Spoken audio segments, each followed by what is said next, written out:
Mr. President, what support can the transport sector expect from the administration? Do we expect more or continued fuel subsidy? At gayon din po sa mga pasahero, what can they expect? Patuloy pa rin po ba yung libreng sakay?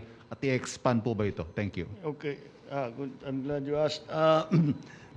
We just discussed that we are going to try not only to continue the fuel subsidies for the transport sector, but to expand it to include the tricycles, which up to now have not been included.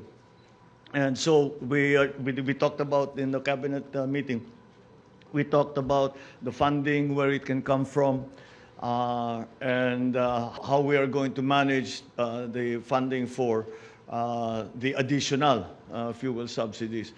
We have enough budget, I think, to last for most of this, no, for this year and a little bit beyond. But we still have to find that. We have to find that money if we're going to continue. The libreng sakay continues as is. That continues. But what we are going to do is we are going to do a program for the students. Because if they come in, we will fully subsidize first their pamasahe. We'll phase it out because we cannot afford to keep that going. But students will ride for free on LRT2, which is going to the university belt. So yes, so that's what we are. We extended the fuel subsidy, and we moved the subsidy or the subsidy for riders to the LRT to assist our students who are coming back in September. Next to meet you from CNN. Yes. So I understand that your desire is to lower prices of food, right? So are you inclined to approve additional import volumes for rice, chicken, sugar to bring down prices? And if you have any volume, indicative volume that you're looking at? Importation has been used as a price stabilization measure. I don't think that is the primary reason for the importation that we'll do now. As a matter of fact, we are going to try. No, I think we will do it in the Department of Agriculture to boost production of rice and corn in the coming 2 quarters. Hanggang Pasko, until after Christmas. Again, because there are several reasons for that. The reasons because we would prefer not to import.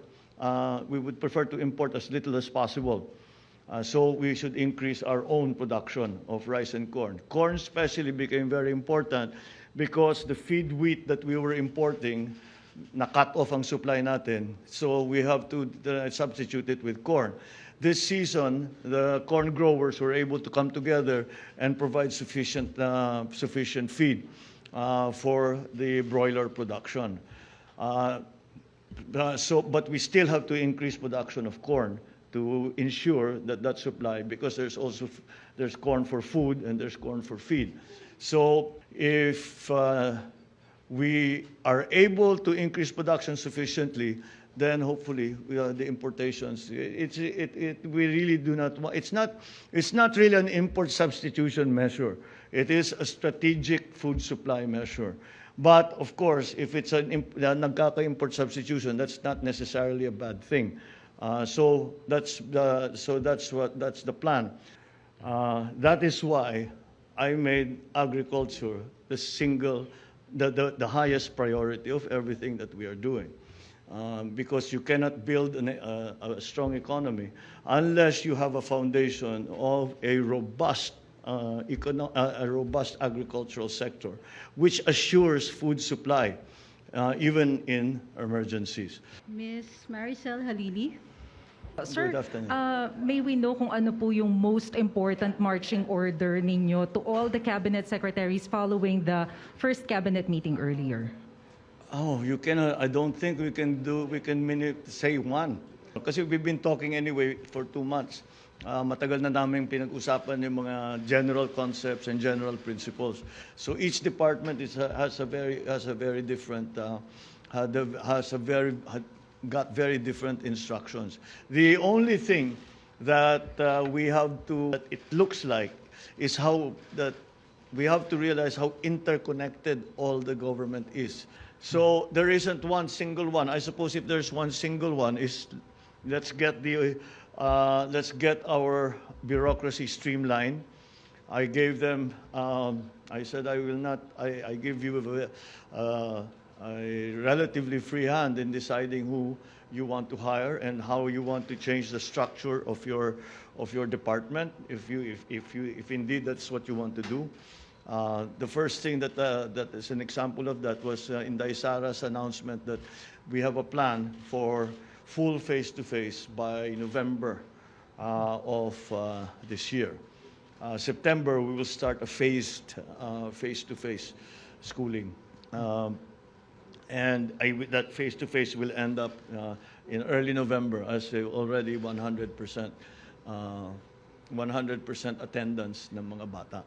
Kasama dyan, we have to talk about also vaccination, etc., because there are going to be some issues that will be raised. So, as usual, I guess if I'm going to single out one instruction, that quickly, let's get this done quickly. As usual, we're nagmamadali. Of course, we're careful, but we're always in a hurry because we have to get much done in very little time. Sir,